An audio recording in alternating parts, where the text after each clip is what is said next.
இன்னைக்கு என்ன கிளாஸ் பார்க்க போறோம் அப்படின்னு பார்த்தீங்கன்னா, 8th சோசியல் சயின்ஸ்ல இருக்கக்கூடிய ஜியோகிராஃபில வானிலை மற்றும் காலநிலை அப்படின்னு சொல்லக்கூடிய செகண்ட் லெசன் தான் பார்க்க போறோம். சரிங்களா? சரி வாங்க லெசனுக்குள்ள போலாம். ஓகே. ஃபர்ஸ்ட் என்ன சொல்றாங்க அப்படின்னா, காலநிலை. ஏன்னா அந்த காலநிலை அப்படின்றது இயற்கை சூழ்நிலையோட ஒரு அடிப்படை கூறுகள்ல ஒண்ணு அப்படின்னு சொல்றாங்க. ஓகேங்களா? இந்த காலநிலை தான் வந்து பார்த்தீங்கன்னா, இந்த நிலத்தோற்றம், மண் வகைகள், அப்புறம் இயற்கையா வளரக்கூடிய தாவரங்கள், விலங்குகள், அப்புறம் வந்து நம்ம மனிதர்கள். ஓகேங்களா? இவங்கள்ட்டலாம் வந்து பார்த்தோம்னா மிகப்பெரிய ஒரு தாக்கத்தை ஏற்படுத்துறது பார்த்தீங்க அப்படின்னா, காலநிலை அப்படின்னு சொல்றாங்க. ரைட்டுங்களா? இந்த காலநிலைக்கு காரணம் என்ன அப்படின்னு பார்த்தீங்கன்னா, காற்று தான். காலநிலைக்கு காரணமானது காற்று தான். ஓகேங்களா? ஏன்னா காத்து அதிகமா அடிச்சுன்னா மழை மழை வரும்னு சொல்லுவோமா? ஸோ அத சொல்றாங்க. ஸோ அந்த வளிமண்டலமானது வாயுக்களாலான பல அடுக்குகளை கொண்டதாகும் அப்படின்னு சொல்றாங்க. ஓகேங்களா? இதுல கிட்டத்தட்ட இது புவியை சூழ்ந்துள்ளது. புவியின் ஈர்ப்பு விசையினால் வாயுக்களை புவியில் தக்க வைத்துக் கொள்கிறது. இதில் 78% பார்த்தீங்கன்னா நைட்ரஜன் இருக்கு காற்றுல. 21% பார்த்தீங்கன்னா ஆக்ஸிஜன் இருக்கு. 0.97% ஆர்கான் இருக்கு. 0.03% வந்து பார்த்தீங்கன்னா கார்பன் டை ஆக்சைடு இருக்கு. ஓகேங்களா? மற்ற வாயுக்கள்லாம் பார்த்தீங்கன்னா 0.04% நீராவிகளும் இருக்கு அப்படின்னு வந்து சொல்லியிருக்காங்க. ஸோ இது இம்பார்ட்டன்ட். காற்றுல என்னென்ன இருக்கு அப்படின்றது இம்பார்ட்டன்ட். இதை நோட் பண்ணிக்கணும். சரிங்களா? சரி ஓகே. நெக்ஸ்ட் போலாம்.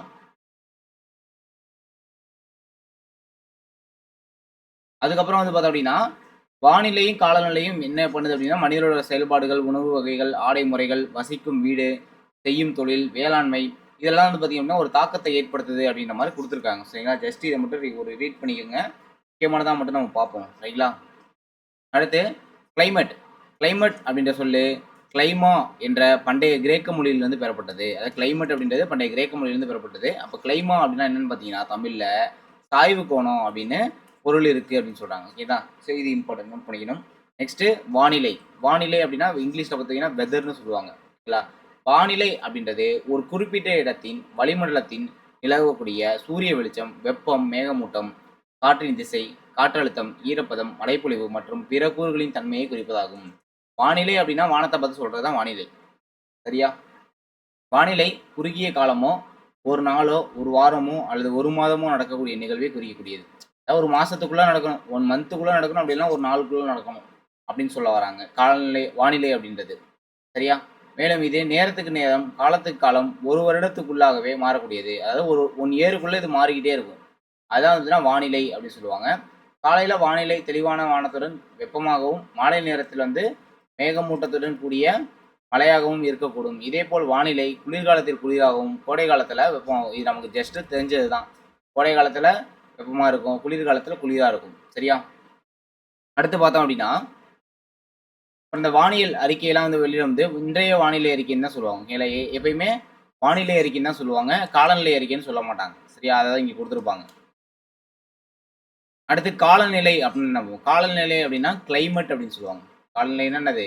கிளைமேட்டு. காலநிலைனா என்ன அப்படின்னு பார்த்தோம்னா, ஒரு பகுதியோட நீண்ட நாளைய வானிலை சராசரியை குறிக்கக்கூடியது. சரியா? அப்படி நீண்ட நாளையனா எத்தனை வருஷம் பார்த்தீங்கன்னா, கிட்டத்தட்ட 35 வருஷ வானிலை சராசரி தான். 35 வருட வானிலை சராசரியை கணக்கிட்டோம் அப்படின்னா, அதுதான் காலநிலை அப்படின்னு சொல்றாங்க. கிளைமேட்ன்னு சொல்றாங்க. ரைட்டா? அடுத்து காலநிலையின் கூறுகளும் மற்றும் வானிலையின் கூறுகளும் ஒன்று. ஏன்னா வானிலையிலேருந்து வந்தது தான் காலநிலை. அப்ப 2ஓட கூறும் வந்து ஒண்ணா தான் இருக்கும். வானிலையை போன்று காலநிலை அடிக்கடி மாறக்கூடியதல்ல. இத தெரிஞ்சுக்கணும். வானிலை வந்து அடிக்கடி மாறக்கூடியது. 1 வருஷத்துக்குள்ள மாறக்கூடியது. ஆனா காலநிலை அப்படின்றது மாறாது. அடுத்து பார்ப்போம். இந்த வானிலையும், காலநிலையும் கட்டுப்படுத்தக்கூடிய காரணிகள் பார்த்தோம் அப்படின்னா, சூரிய கதிர்களோட அந்த படுகோணம், சூரியன் ஒளிப்படும் நேரம், உயரம், நிலம் மற்றும் நீர் பரவல், அமைவிடம், மலைத்தொடரோட திசை அமைவு, காற்றழுத்தம், காற்று, கடல் நீரோட்டம் இது எல்லாமே வந்து பார்த்தோம் அப்படின்னா, வானிலையை தீர்மானிக்கக்கூடிய ஒரு முக்கிய காரணிகளா இருக்கு. வளியியல் அப்படின்றது வானிலையை பற்றி படிக்கக்கூடிய ஒரு அறிவியல் பிரிவு. காலநிலையல் அப்படின்னா, காலநிலையை பற்றி படிக்கக்கூடிய ஒரு அறிவியல் பிரிவு அப்படின்னு சொல்றாங்க. ரைட்டா? அடுத்து பார்ப்போம்.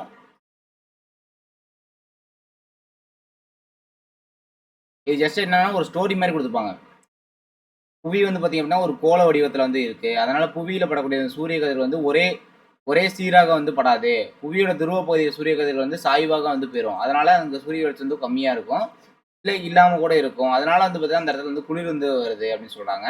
பூமத்திய ரேகையை சுற்றியுள்ள பகுதியில வந்து சூரிய கதிர் வந்து செங்குத்தா போறதுனால அங்க ரொம்ப வெப்பமா இருக்கும். குளிர்காலமே இல்லாம இருக்கும். வெப்பநிலையில் ஏற்படும் மாற்றங்களோ, நீரோட்டங்களோ காற்றோட்டத்துக்கும் காரணமாக உள்ளன அப்படின்னு சொல்றாங்க. வெப்பநிலையில் ஏற்படக்கூடிய மாற்றங்கள நீரோட்டத்துக்கும், காற்றோட்டத்துக்கும் காரணமா இருக்கு. வெப்ப காற்று வளிமண்டலத்துல மேல் நோக்கி செல்றதுனால அந்த இடத்துல வந்து காற்றோட அழுத்தம் குறைவா மாறுது. அதனால குளிர்காற்று புவிக்கு அருகிலேயே தங்கி விடுது அப்படின்னு ஒரு ஸ்டோரி மாதிரி கொடுத்துருக்காங்க. சரிங்களா? பூமி கோள வடிவமா இருக்கிறதுனால இதெல்லாம் நடக்குது அப்படின்ற மாதிரி ஒரு ஸ்டோரியா கொடுத்துருக்காங்க. ஜஸ்ட் இந்த ஸ்டோரியை ஒரு லிஸ்ட் ரீட் பண்ணாலே போதும். சரியா? அடுத்து வானிலை மற்றும் காலநிலையோட முக்கிய கூறுகள். முக்கிய கூறுகள் அப்படின்னா வெப்பநிலை, மழை வீழ்ச்சி, காற்றழுத்தம், ஈரப்பதம், காற்று, இது எல்லாமே வானிலை காலநிலை ஒரு முக்கிய கூறுகள். ஃபர்ஸ்ட் வெப்பநிலை பார்ப்போம். டெம்பரேச்சர் சொல்றாங்க. வெப்பநிலை அப்படின்றது வானிலை மற்றும் காலநிலையோட ஒரு முக்கியமான கூறு. ஏன்னா வெப்பம் அடிச்சிச்சு அப்படின்னா மழை வராது.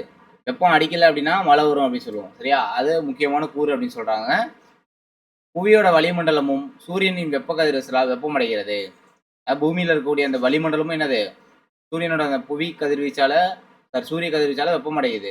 வெப்பநிலை அப்படின்றது காற்றில் உள்ள வெப்பத்தின் அளவை குறிப்பதாகும். கேட்பாங்க வெப்பநிலைனா என்ன? காற்றில் உள்ள வெப்பநிலையை குறிக்கிறது.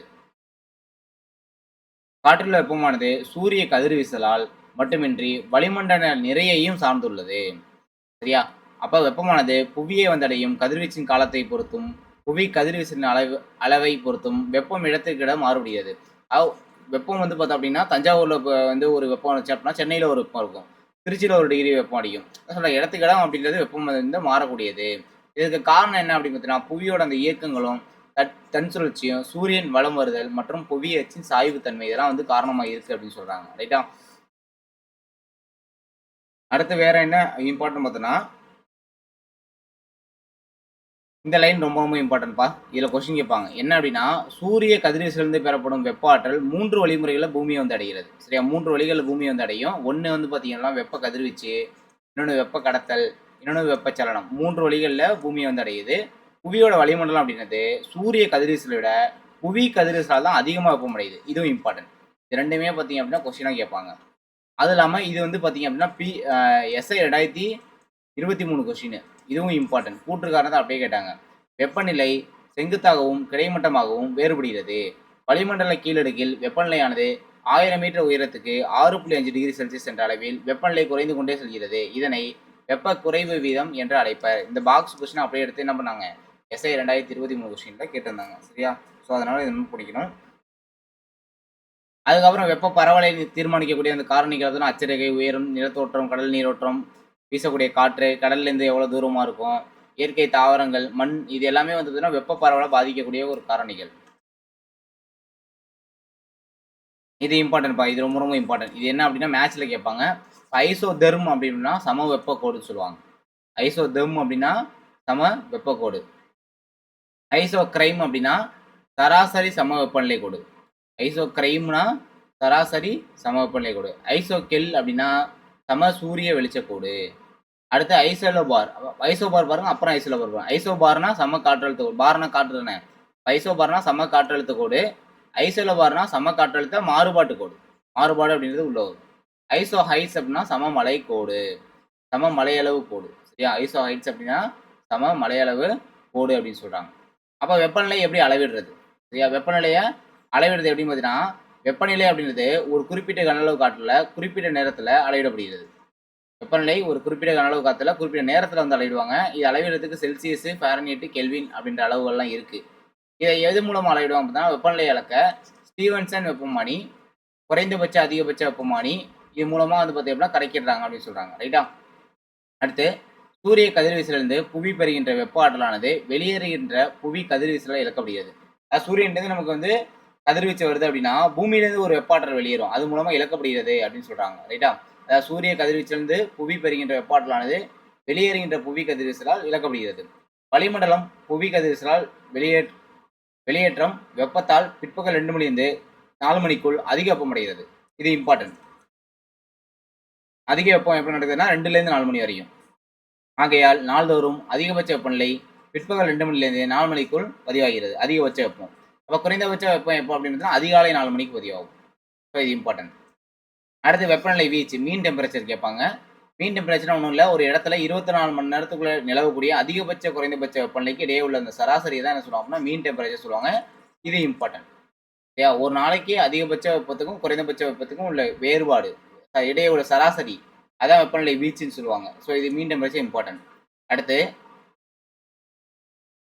ஒரு நாளில் அமையும் உச்ச வெப்பநிலைக்கும் மற்றும் நீச்ச வெப்பநிலைக்கும் இடையே உள்ள வேறுபாடு தின வெப்ப வியாதி அல்லது தினசரி தினசரி வெப்பநிலை வீழ்ச்சி அப்படின்னு சொல்லுவாங்க. அதே வந்து ஒரு வருஷத்துக்கு நடந்துச்சு அப்படின்னா, அதை எப்படி கால்குலேட் பண்ணா, ஒரு மாசத்துக்கும் அந்த அதிகமான மாசத்துக்கும், குறைவான வெப்பமான சராசரி மாசத்துக்கும் இடையே உள்ள வேறுபாட்டுக்கு ஆண்டு வெப்ப அதே அப்படின்னு சொல்லுவாங்க. ஒரு வருஷத்துக்கு. சரியா? அடுத்து அந்த கோடுகள வச்சு குறிக்கலாம். வெப்பநிலை பரவல் வந்து சமவெப்ப கோடுகள் மூலமா குறிக்கலாம் அப்படின்னு வந்து சொல்லியிருப்பாங்க. அப்புறம் பூமியோட அந்த வெப்பமண்டலம். புவி வந்து பார்த்தீங்கன்னா, கோள வடிவமா இருக்கிறதுனால, அது வந்து பார்த்தீங்க அப்படின்னா 3 இதா பிரிச்சிருப்பாங்க. 1 வெப்பமண்டலம். வெப்பமண்டலம் அப்படின்றது கடகரேகைக்கும், மகர ரேகைக்கும் இடைப்பட்ட பகுதி. சரியா? கடகரேகைக்கும், மகர ரேகைக்கும் இடைப்பட்ட பகுதி வெப்பமண்டலம். இது சூரியனின் செங்குத்தான கதிர்களை பெறுவதால் அதிகமான வெப்பத்தை பெறுகிறது. இந்த மண்டலம் தான் வெப்பமண்டலம் அப்படின்னா அயன மண்டலம்னு சொல்லுவாங்க. மித வெப்பமண்டலம்னா வட அரைக்கோளத்துல கடகரேகைக்கும், ஆர்டிக் வட்டத்துக்கும் இடைப்பட்ட பகுதியாகவும், தென் அரைக்கோளத்துல மகர ரேகைக்கும், அண்டார்டிக் வட்டத்துக்கும் இடைப்பட்ட பகுதியாகவும் இருக்கு. அதாவது சூரியனோட சாய்வான கதிர்களை பெறுவதனால சூரிய கதிர்களோட படுகோணம் துருவத்தை நோக்கி செல்ல செல்ல குறைகிறது. எனவே இந்த மண்டலம் மிதவெப்ப மண்டலம் அப்படி சொல்லுவாங்க. குளிர் மண்டலம் அப்படின்னு எடுத்துட்டீங்க அப்படின்னா உறைபனி மண்டலம்னு சொல்லுவாங்க. ஆர்டிக் வட்டத்துக்கும் வட துருவ பகுதிக்கும் இடையே உள்ள பகுதியும், அண்டார்டிக் வட்டத்துக்கும் தென் துருவ பகுதிக்கு இடையே உள்ள பகுதியையும் சேர்த்து சொல்லுவாங்க. இங்க ஆண்டு முழுவதும் பார்த்தீங்கன்னா குறைந்த வெப்பநிலை பெறதுனால இது வந்து பனியால தான் சூழப்பட்டிருக்கும். இந்த பகுதி அதனால துருவ மண்டலம் அப்படின்னு சொல்லுவாங்க. ரைட்டா? இந்த இங்க பாத்தீங்கன்னாலே தெரியும். இதான் பூமின்னு எடுத்துட்டீங்கன்னா, இந்த பகுதி வெப்பமண்டலம். கடக ரேகைக்கும், மகர ரேகைக்கும் இடைப்பட்ட பகுதி. இது நிலநடுக்கோடு. சரியா? இது நிலநடுக்கோடு. கடக ரேகைக்கும், மகர ரேகைக்கும் இடைப்பட்ட பகுதியை வெப்பமண்டலம்னு சொல்லுவாங்க. அதே மாதிரி கடக ரேகைக்கும், ஆர்டிக் வட்டத்துக்கும் இடைப்பட்ட பகுதியை மிதவெப்ப மண்டலம்னு சொல்லுவாங்க, இந்த பகுதியை. அதே மாதிரி மகர ரேகைக்கும், அண்டார்டிக் வட்டத்துக்கும் இடைப்பட்ட பகுதியை மிதவெப்ப மண்டலம்னு சொல்லுவாங்க. அப்ப இந்த ஆர்டிக் வட்டத்துக்கும், இங்க 0 டிகிரிக்கும் இடைப்பட்ட பகுதியை உறைபனி மண்டலம், அதாவது குளிர் மண்டலம் அப்படின்னு சொல்லுவாங்க. அதே மாதிரி இங்க ஆர்டிக் வட்டத்துக்கும் 0 டிகிரிக்கும் இடைப்பட்ட பகுதியை குளிர் வட்டம், குளிர் மண்டலம் அப்படின்னா உறைபனி மண்டலம் அப்படின்னு சொல்லுவாங்க. அதான் இங்க கொடுத்துருக்காங்க குளிர் மண்டலம் அப்படின்றது. சரியா? வட துருவத்துக்கும் வட துருவம்னு சொல்லுவாங்க. இல்லை 0 டிகிரினாலும் ஓகே தான். மேலே சொல்கிறேன், மேலே அந்த 90 டிகிரிட்ட இருக்கும். இப்போ எக்ஸாம்பிள் சொல்லணும் அப்படின்னா 0 டிகிரின்னு சொல்ல வேணாம். இது 0 டிகிரி அப்படின்னா இங்கே மேலே என்ன பண்ணுவீங்க அப்படின்னா 75 இங்கே 90 வரும், 90 டிகிரி. அதே மாதிரி கீழே 90 டிகிரி வரைக்கும் இருக்கும். ஸோ இந்த 90 டிகிரி தான் என்ன சொல்கிறாங்கன்னா வட துருவம், தென் துருவம். இது வட துருவம், இது தென் துருவம் அப்படின்னு சொல்கிறாங்க. ரைட்டா? அப்புறம் அதிகபட்ச வெப்பநிலை, குறைவான வெப்பநிலை. அதாவது பூமியில் வந்து இதுவரை பதிவான அதிகபட்ச வெப்பநிலை பார்த்தீங்கன்னா 56.7 டிகிரி செல்சியஸ். சரியா? இது எப்போ பதிவானுச்சுன்னா 1913 ஜூலை 10.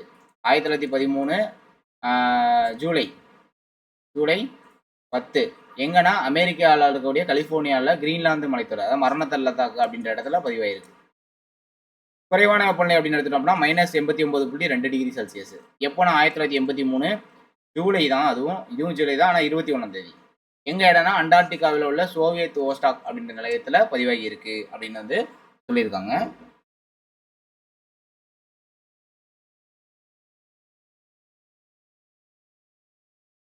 ஓகே, அடுத்து பார்ப்போம்.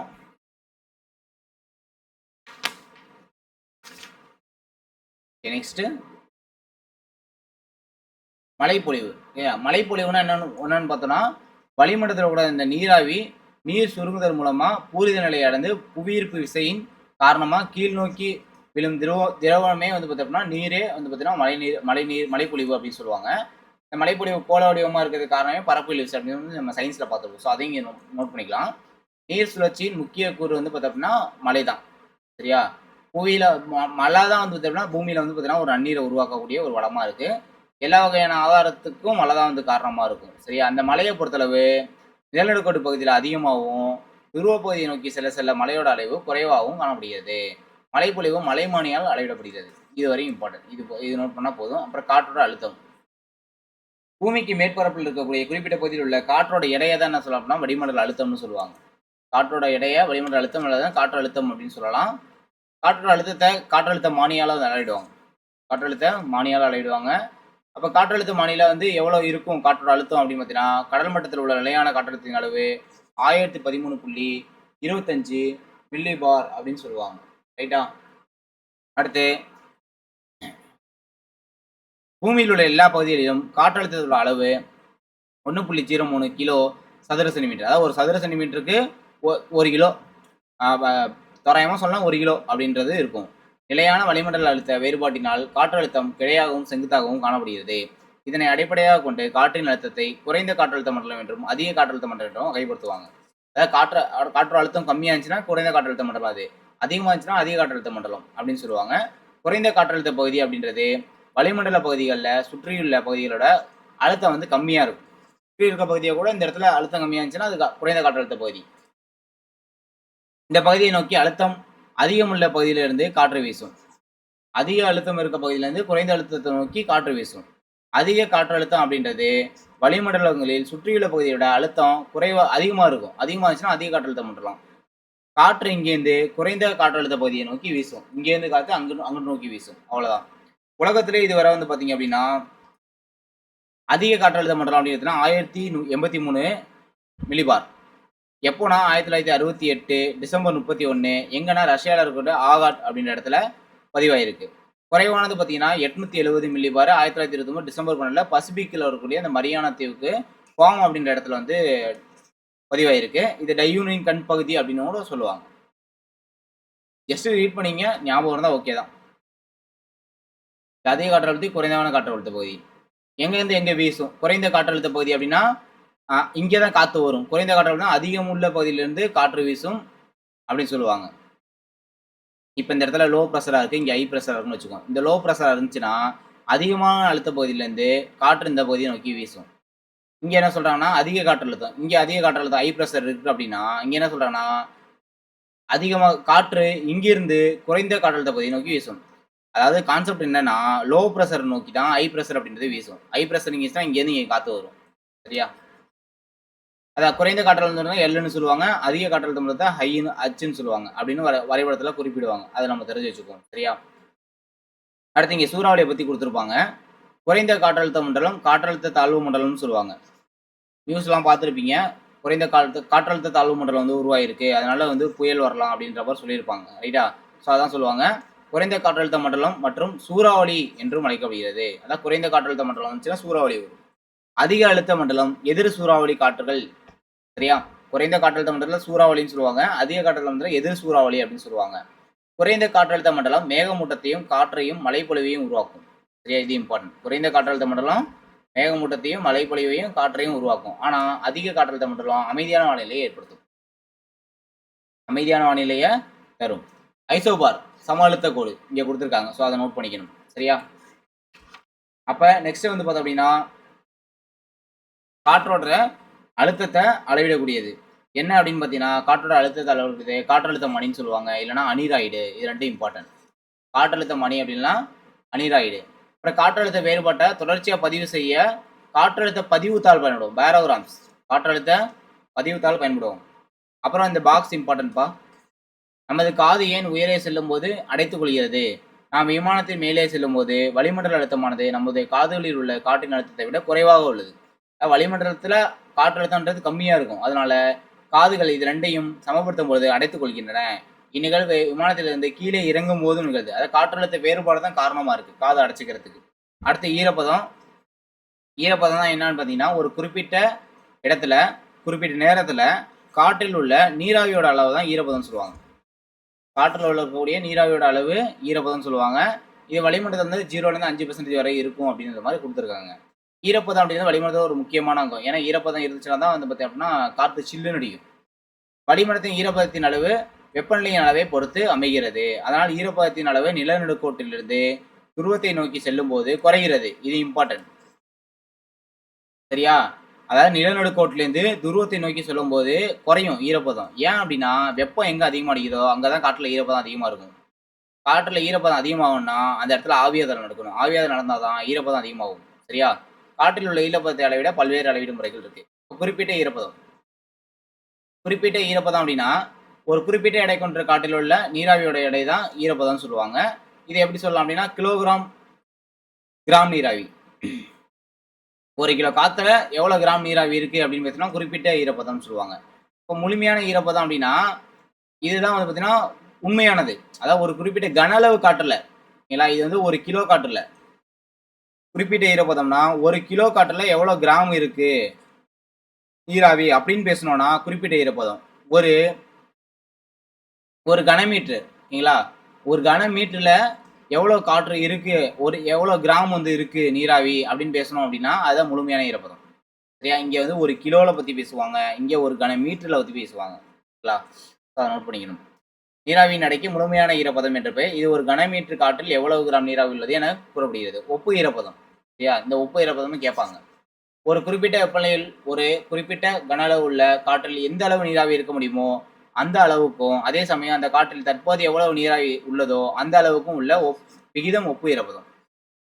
இப்ப 100ன்னு வச்சுக்கோ. 100% 100 கிலோ காத்துல 30 கிலோ தான் வந்து பார்த்தோம் அப்டின்னா, அந்த நீராவி இருக்க முடியும் அப்டின்னு வச்சுக்குவோம். ஆனா, அந்த காத்துல 10 கிலோ தான் வந்து பார்த்தீங்கன்னா, நீராவி இருக்கு. இது 2த்துக்கும் உள்ள டிஃபரன்ஸ் தான் என்ன சொல்றாங்கன்னா, ஒப்பு ஈரப்பதம்னு சொல்லுவாங்க. இது சராசரி சதவீத முறையில் காணப்படுகிறது. பொதுவாக வெப்பக்காற்று குளிர்காற்றை விட அதிக நீராவியை தக்க வைத்துக் கொள்ளும். இது இம்பார்ட்டன்ட். வெப்பக்காற்று தான் என்ன பண்ணும்? குளிர்ந்த காற்றை விட அதிக நீராவிய தக்க வைத்துக் கொள்ளும். இந்த காற்றில் இருக்கக்கூடிய இந்த ஒப்பு ஈரப்பதம் இந்த சொன்ன இந்த டிஃபரன்ஸ். இந்த ஒப்பு ஈரப்பதம் 100% அடையும்போது காற்று வந்து பார்த்தீங்கன்னா, பூரித நிலையை அடையும். இந்த பூரித நிலையிலிருந்து வெப்பநிலை பனிப்புள்ளி நிலைக்கு சென்றுவிடும். இந்த நீராவி மேலும் குளிர்ந்து நீர் சுருங்கி மேகங்கள் மற்றும் மழைக்கு வித்திடுகிறது. அப்ப இந்த ஒப்பு ஈரப்பதம் என்ன பண்ணும்? மனிதனோட உடல் நலத்தையும், ஆரோக்கியத்தையும் பாதிக்கக்கூடியது. சரியா? ஸோ அதையும் இந்த இடத்துல நோட் பண்ணிக்கணும். கேட்பாங்க. அடுத்து பார்ப்போம். அதான் ஒப்பு ஈரப்பதம் மனிதனோட உடல் நலத்துக்கு தீங்கு விளைவிக்கிறது. ஓகே. அதே மாரி பார்த்தீங்க அப்படின்னா, அதிக மற்றும் குறைந்த ஈரப்பதமும் உடல் நலத்துக்கு தீங்கு விளைவிக்கும். அதையுமே நோட் பண்ணிக்கணும். கூற்று காரணத்துல கேட்கலாம். அடுத்து ஈரப்பதத்த அளக்கிறதுக்கு என்ன பண்ணுவாங்கன்னா, ஈரநிலமானி அதாவது ஹைக்ரோமீட்டர் அப்படின்றத பயன்படுத்துவாங்க. ஈரப்பதத்த அளவிடுறதுக்கு ஈரப்பதமானி அப்படி இல்லன்னா ஹைக்ரோமீட்டர் அப்படின்றத பயன்படுத்துவாங்க. அத தெரிஞ்சு வச்சுக்கணும். அடுத்து இந்த பாக்ஸு. காற்றின் அழுத்தம் குறைவதனால் காற்றில் சுவாசிப்பதற்கான ஆக்ஸிஜனோட அளவும் கம்மியாகும். மிக உயரமான இடங்களில் ஆக்ஸிஜன் அளவு காற்றின் அழுத்தமும் மிகவும் குறைவாக உள்ளது. அதனால் மனிதர்கள் அங்கு இறக்கக்கூடும். மலை ஏறுபவர்கள் உயர்ந்த சிகரங்களில் ஏறும்போது ஆக்ஸிஜனை உருளையில் எடுத்து செல்கின்றன. எதனால உருளையில் எடுத்துட்டு போறாங்க அப்படின்னு தெரிஞ்சுக்கணும். சரியா? அவர்கள் சிறிது கால அவகாசம் எடுத்துக்கொண்டு அதிக உயரங்களுக்கு தம்மை பழக்கப்படுத்திக் கொள்கின்றன. ஏனெனில் அழுத்தம் அதிகமான இடத்திலிருந்து அழுத்தம் குறைவான இடங்கள் செல்லும் போது மூச்சுத்திணறல் ஏற்படும்.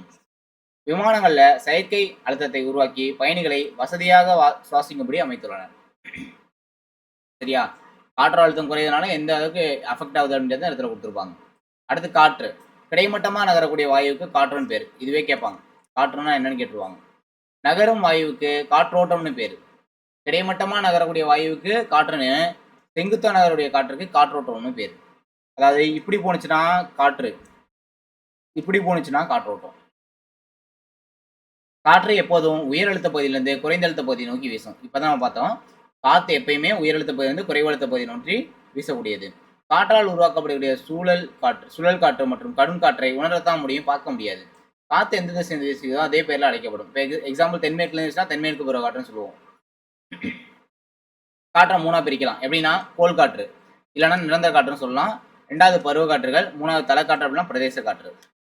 உலகிலேயே முதலாக காலநிலை வரைபடங்களின் தொகுப்பை அல்-பலாகி அப்படின்ற அரேபிய நாட்டு புவியியல் வல்லுநர் அரேபிய நாட்டு பயணிலிருந்து காலநிலை பற்றிய விவரங்களை சேகரித்து வெளியிட்டார். இது கேட்பாங்க. உலகிலேயே முதன்முதலாக காலநிலை வரைபடங்களின் தொகுப்பை வெளியிட்டது யாருன்னா அல்-பலாகி. ஃபர்ஸ்ட் பார்க்க போறது இந்த ஃபர்ஸ்ட் பார்த்தீங்கன்னா கோள் காற்று, நிரந்தர காற்றுகள். ஆண்டு முழுவதும் ஒரே திசையை நோக்கி வீசக்கூடிய காற்றுகளை கோள் காற்றுன்னு சொல்லுவாங்க, அப்படின்னா நிலையான காற்றுகள்னு சொல்லுவாங்க. இது எக்ஸாம்பிள் வியாபார காற்று, மேலை காற்று, துருவ காற்று. இது எல்லாமே எக்ஸாம்பிள் தான். 2வது இது 1, இது 2வது பருவக்காற்று. பருவக்காற்று அப்படின்றது பருவத்துக்கு ஏற்ற மாதிரி அதன் திசையை மாற்றி வீசும். இந்த காற்று வந்து பார்த்தீங்கன்னா கோடை காலத்துல நிலத்திலிருந்து கடல்லேருந்து நிலத்தை நோக்கியும், குளிர்காலத்துல நிலத்திலிருந்து கடலை நோக்கியும் வீசக்கூடியது. இது இம்பார்ட்டன்ட். 2வது. 3வது தலைக்காற்று, இல்லைன்னா பிரதேச காற்றுன்னு சொல்லுவாங்க. இது வந்து ஒரு நாள் அப்படின்னா ஆண்டின் குறுகிய காலத்துல ஒரு குறிப்பிட்ட நேரத்துல ஒரு சிறிய பகுதியில் வீசக்கூடிய காற்று. நிலக்காற்று, கடல் காற்று. முடிஞ்சு போச்சு. 3ன்னு என்னன்னு தெரிஞ்சுக்க, 3த்துக்கு எக்ஸாம்பிள் முடிஞ்சு போச்சு. அவ்வளவுதான். அடுத்து குறைந்த காற்று வீசக்கூடிய பகுதிகள் எங்க அப்படின்னா பிரேசிலோட பெரும்பகுதி காற்றோட வேகம் குறைவா இருக்கு, அது தெரிஞ்சுக்கணுங்க. அப்புறம் ஆப்பிரிக்காவோட Gabon, Congo, DR Congo, Sumatra, Indonesia, Malaysia இதெல்லாம் காற்றோட குறைந்த காற்று வீசக்கூடிய ஒரு பகுதி. அப்ப காற்றோட வேகத்தை அளக்கக்கூடிய கருவி என்ன அப்படின்னா பியோபோர்டு. பியோபோர்டு என்ற கருவி காற்றோட வேகத்தை அளவிடக்கூடிய கருவி. சரியா? அடுத்து 1885ஆம் ஆண்டு ராயல் கடற்படை அதிகாரியான பிரான்சிஸ் பியோபோர்டு அவர்களால் இது உருவாக்கப்பட்டது. அதனால அவரோட பேர்லயே கூப்பிடுறாங்க. ஆனா இதை முதல்ல பயன்படுத்தினது யார் அப்படின்னா HMS பீகால் அவர்களால் அதிகாரப்பூர்வமாக பயன்படுத்தப்பட்டது. அடுத்து காற்றின் திசை மற்றும் வேகத்தை அளவிடுதல். வானிலை வல்லுநர்கள் காற்றின் திசையை அளவிட காற்றுமானி அப்படின்னா காற்று திசை காட்டி அப்படின்ற கருவியை பயன்படுத்துறாங்க. காற்றோட வேகத்தை அளவிடுறதுக்கு காற்று மானி அப்படின்னா காற்று திசை காட்டி. அப்புறம் காற்றோட வேகத்தை அளவிடுறதுக்கு அனிமாமீட்டர் அப்படின்ற கருவியும் பயன்படுத்துறாங்க. சரியா? விண்ட்ரோஸ் அப்படின்றது விண்ட்ரோஸ்ன்றது ஒரு கருவி தான். அது காற்றோட திசையும் காற்றோட வீசக்கூடிய காலத்தையும் நில வரைபடத்துல குறிக்கக்கூடிய ஒரு வரைபடம். சரியா? விண்ட்ரோஸ்ன்றது ஒரு வரைபடம், அது தெரிஞ்சுங்க. அவ்வளவுதான், வேற எதுவும் இல்லை. சரியா? அடுத்து இங்க திரிபிள் ரெஜிஸ்டர், மீட்ரோகிராஃப், இதுவும் ஜஸ்ட் ரீட் பண்ணிங்க. ஏன்னா கருவி அப்படின்றதுனால கேட்டாலும் கேட்பாங்க. வானிலைனா என்ன? ஒரு குறிப்பிட்ட இடத்தில் வளிமண்டலத்தில் நிலவும் நிலை. காலநிலைனா வானிலையோ சராசரியை குறிக்கக்கூடியது, அதாவது 35 வருஷத்துக்கு. வெப்பநிலை, மழைப்பொழிவு, காற்றழுத்தம், ஈரப்பதம் மற்றும் காற்று ஆகியவை வானிலை மற்றும் காலநிலை ஒரு முக்கிய கூறுகள். வெப்பநிலை அப்படின்றது காற்றில் உள்ள ஈரப்பதத்தோட அளவை குறிக்கக்கூடியது. இது ரைட்டு, நமக்கு தெரியும். பூமியின் மேற்பரப்பில் குறிப்பிட்ட பகுதியில் உள்ள காற்றினுடைய இடையே வளிமண்டல அழுத்தம்னா காற்றழுத்தம் சொல்லுவாங்க. கிடைமட்டமாக நகரக்கூடியது காற்றும், செங்குத்தாக நகரக்கூடியது காற்றோட்டம்னு சொல்லுவாங்க. வெப்ப கடத்தல்னா இரு பொருள்களிடையே வெப்ப பரிமாற்றம். திரவமாகிறது நீராவி நீரா மாறக்கூடிய செல்வனுக்கு திரவமாதல்னா நீர் சுருக்கம்னு பேரு. எதிர் சுழற்சி காற்று சுழற்சியானது வளர்ச்சி அடைந்து கரடுமுரடான நிலப்பகுதி, கட்டடங்கள், மலைப்பகுதி, தடுப்புகளின் மீதோ அல்லது அருகாமையிலோ வீசும்போது சுழல் காற்று உருவாகிறது. அதாவது எதிர்காற்றுலாம் சுழல் காற்றுன்னு சொல்லலாம். இது எப்படி உருவாகுதுன்னு சொல்லி கொடுத்துருக்காங்க. ஈரப்பதம்னா காற்றில் உள்ள நீராவியோட அளவு. சூரிய கதிர்வீசல்னா சூரிய கதிர்வீசல் உள்வரும் சூரிய கதிர்வீச்சு, அதாவது உள்ள வரக்கூடிய சூரிய கதிர்வீச்சு. கதிர்வீசல் ஒரு பொருளிலிருந்து மற்றொரு பொருளுக்கு எந்த ஊடக உதவியின்றி நிகழும் வெப்ப பரிமாற்றம், அதான் கதிர்வீசல். திரதிரவ வாயு உதவியின்றி நடக்கக்கூடியது கதிர்வீசல். அப்புறம் புக் பேக் பார்ப்போம். First answer 78% nitrogen, 21% oxygen. சராசரி காலநிலை வானிலைன்னு சொல்லுவாங்க. வானிலை காலநிலை அப்படின்றது ஒரு பகுதி சராசரி வானிலை சொல்றது. புவி பெறும் ஆற்றல் என்ன ஆற்றல்? வெப்பம், வெப்பாற்றல் தான் வரும். சம மலைக்கோடு இருக்கு, சம மலையளவு கோடு. ஈரப்பதத்தை அழைக்க காற்று மானியா? ஈரநிலை மானி. ஈரப்பதத்தை அழைக்க ஈரநிலை மானி. என்ன சொல்லுவோம்? வானிலைன்னு சொல்லுவோமா? வானிலை. ரெண்டாவது வளியியல். வளியியல் அதிகபட்ச வெப்பம் பதிவான இடம் எங்க? மரண பள்ளத்தாக்கு. மரண பள்ளத்தாக்கு அதிகமா பதிவானது. அடுத்து இதை என்ன சொல்லுவாங்க? ஒப்பு ஈரப்பதம் சொல்லுவோமா? ஒப்பு ஈரப்பதம். அடுத்து இதுக்கு பேர் என்ன? அனிமாமீட்டர் மற்றும் காற்று மூலம். அனிமாமீட்டரோட காற்றோட வேகம், இனிமே காற்று தான். காற்றோட வேகம், இங்கே காற்றோட திசை காற்று மணி மூலமா. சம அளவுல வெப்பநிலை கோடுகள் நீக்கும் கற்பனை கோடு சம வெப்பநிலை கோடு. சம வெப்பக்கோடு. காலநிலை நீண்ட நாளைய மாற்றங்கள். ஐசோநிஃப் முக்கியம்பா, பனிப்பொழிவு. ஐசோநிஃப்னா ஈரநிலை மணி ஈரப்பத தலைவிடக்கூடியது. ரேடார் எதுக்கு? புவியோட அமைவிடத்தையும் அது நகரின் திசையும் அறிந்து கொள்றது. குறைந்த அழுத்தம்னா தாழ்வழுத்த மண்டலம், சூறாவளி உருவாகும். அதிக அழுத்த மண்டலம்னா எதிர் சூறாவளியா? அவ்வளவுதான்.